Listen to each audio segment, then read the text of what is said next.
যখন 2013 সালে কারাগারে গিয়েছি, তখনও তিনি কারাগারে। তখন ওনার সম্পর্কে বিস্তারিত ডিটেলস শুনেছি যে কি কি লোভ লালসা ওনাকে দেওয়া হয়েছিল।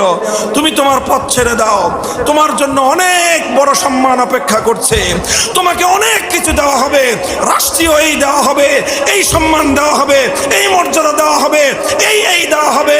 সব লোভ লালসাকে তিনি দুপায়ে দলেছেন, লোভ লালসাকে তিনি কবর রচনা করেছেন, ইস্তেকামতের সাথে ঈমানের পথে ছিলেন। এরপরে দ্বিতীয় বাধা ওনার উপরে এসেছে, যখন দেখেছে সোজা আঙ্গুলে ঘি ওঠে নাই, তখন তার আঙ্গুল বাঁকা করেছে। কতটুকু বাঁকা করেছে? যতটুকু আঙ্গুল শেখ হাসিনারটা বাঁকা হইতে পারে ততটুকুই বাঁকা করেছে।